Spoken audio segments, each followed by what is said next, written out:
హనుమకొండ జిల్లా ఎల్కతుర్తి మండల కేంద్రంలో కవ్వా లక్ష్మారెడ్డి జేఏసీ చైర్మన్ ఆధ్వర్యంలో బహుజన బతుకమ్మ వాల్ పోస్టర్ కార్యక్రమాన్ని నిర్వహించారు.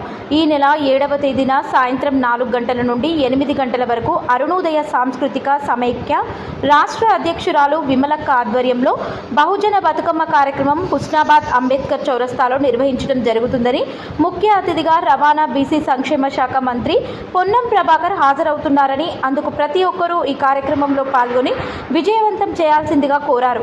ఈ కార్యక్రమంలో ఎల్కతుర్తి మండల కేంద్రానికి చెందిన మహిళలు, కాంగ్రెస్ పార్టీ నాయకులు, స్థానిక ప్రజలు పాల్గొన్నారు.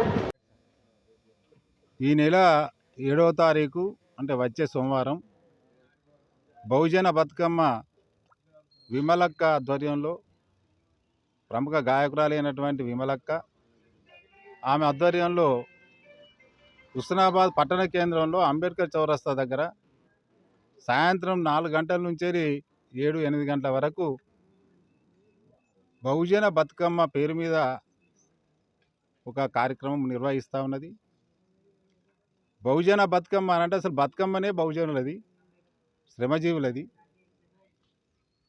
వెనుకట వాళ్ళు నాట్లు వేసుకుంటూ కలుపులు కలుపుకుంటూ పాడుకున్నటువంటి ఆ పాటలే ఉయ్యాల పాటలు అయిపోయినాయి, బతుకు పాటలు అవి.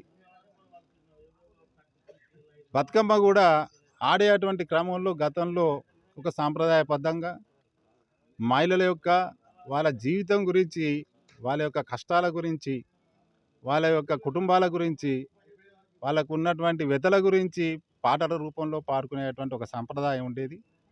కానీ కాలక్రమేణా ఆ సాంప్రదాయం అడుగంటిపోయి సాంప్రదాయాన్ని మళ్ళీ ముందరికి తీసుకురావాల్సినటువంటి ఒక సందర్భంలో ఇవాళ బహుజనులు అని అంటే ముఖ్యంగా శ్రమజీవులు. అందులో సంపన్నులు ఆడే ఆటలు కావు ఇవి. వాస్తవానికి కష్టపడి జీవించేటువంటి వాళ్ళు, పాటలు పాడుకునేటువంటి వాళ్ళు అవి ఒక బతుకమ్మ రూపంలో వాళ్ళు ఒక మంచి సాంప్రదాయ పద్ధతిలో పాటలు పాడుకునేది. దాన్ని మళ్ళీ గుర్తు చేసుకుంటూ ఇవాళ ఆ పరిస్థితి ఎందుకు వచ్చింది అని అంటే దేశవ్యాప్తంగా, రాష్ట్ర వ్యాప్తంగా కూడా మహిళల పట్ల అనేక రకాల రోజు పేపర్లో చూస్తున్నాం అత్యాచారాలు జరుగుతున్నాయి. ఇవాటి పేపర్లలో కూడా జనగాంలో ఒక 2 అమ్మాయిలను కిడ్నాప్ చేసి అత్యాచారం చేసినది ఇవాళ చూసినాం. నిన్ననే ఒక 10 ఏళ్ళ అమ్మాయిని రేప్ చేసినటువంటి సందర్భం నిన్న పేపర్లలో చూసినాం. అంటే రోజు అనేక రకాలుగా బాలికలను కూడా చూడకుండా, పసికందులను కూడా చూడకుండా అత్యాచారాలు చేస్తున్నటువంటి సందర్భం. ఇలా మహిళలు ఆత్మహత్యలు ఎక్కువగా ఎందుకు కొనసాగుతూ ఉన్నాయి, మహిళల పట్ల వివక్ష ఎందుకు కొనసాగుతూ ఉన్నది, వాటి ఎందుకు ఈ పాలకులు నివారించలేకపోతూ ఉన్నారు, లేదా ఈ సంస్కృతి ఈ పురుషుల్లో ఎందుకు వచ్చింది, ఇక మగవాళ్ళలో ఈ సంస్కృతి ఎందుకు వచ్చింది, వీటిని ముఖ్యంగా డ్రగ్స్ వల్ల ఇలా దేశవ్యాప్తంగా అనేక రకాలుగా చాలా సంఘటనలు ఇటువంటివి చూస్తూ ఉన్నాం. ఇలా డ్రగ్స్ అనేటిది చిన్న చిన్న గ్రామాలకు, మారుమూల ప్రాంతాలకు, స్కూళ్ళకు కూడా చేరి ఇవాళ పిల్లలందరూ కూడా భవిష్యత్తు అంతా నాశనం చేసుకుంటున్న సందర్భంలో మహిళలే ఇవాళ రక్షించుకోవాలి వాళ్ళ పిల్లలను, మహిళలే రక్షించుకోవాల్సిన ఒక పరిస్థితి వచ్చింది.